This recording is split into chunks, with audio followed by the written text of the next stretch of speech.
husband. Ruth tried to picture her mother's face for a moment and felt a pang of sorrow at how hard it was to do so. 10 years was a long time. The water she had put on to boil for the morning brew began to simmer, shaking Ruth out of her memories, and she promptly took the pot off the flame. She didn't like it when the chicory roots boiled too long in the water, best just to bring them up to a boil from cold, or else the drink was too bitter. Ruth was fussy about this. Most of the folks in the village made a brew of dried bits of Mongolwurzel, but she wouldn't let the stuff into her kitchen.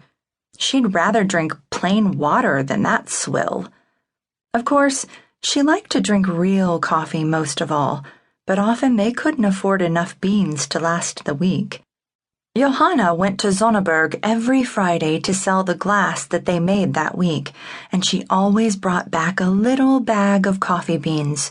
Joost Steinmann didn't much care what he put in his cup to drink, as long as it was dark and hot, but he didn't deny his daughters this little luxury.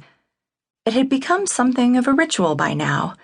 When Johanna came back from Sonneberg, they would treat themselves to coffee and a slice of cake, and a pickled herring that she would buy in town as well.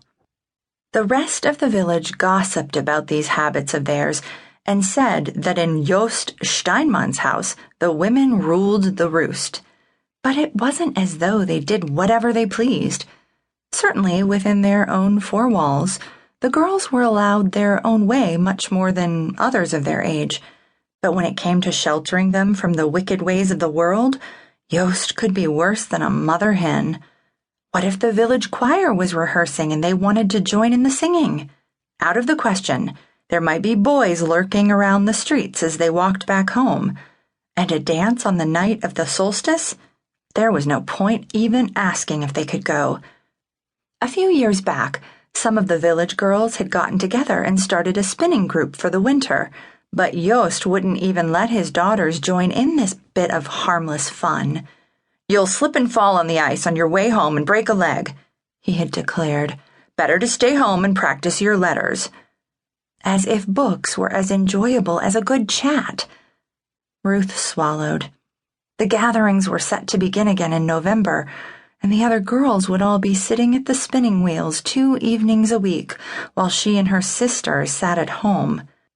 By the time the spinning circle broke up and the girls walked home through the alleys, laughing, throwing snowballs, and shrieking at the boys chasing them, Ruth, Johanna, and Marie would already be in bed.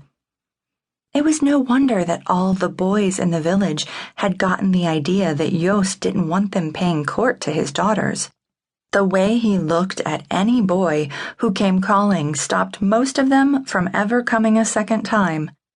Ruth went to the table and opened the drawer to fetch out the little mirror she kept there.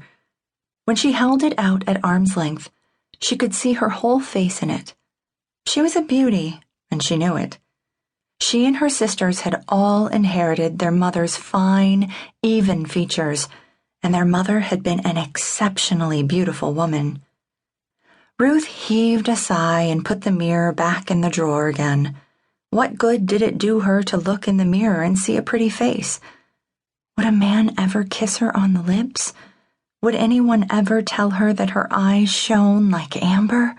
That her skin was as clear as a spring morning? If Joost had his way, all 3 of them would die old maids. The only man who regularly came to call was their neighbor, Peter Mayenbaum. Ever since his parents had died a few years ago, one soon after the other, Joost had looked on him as a son, never thinking that he too might turn into a skirt chaser. But judging from the way he gazed at Johanna, Ruth was quite sure that Peter had had his eye on her for some time now. Nobody else seemed to have noticed, though, least of all Johanna. Ruth sighed again, more deeply this time. If a man ever looked at her like that, she would certainly notice. "Johanna's barging about the house again like a bear with a sore head.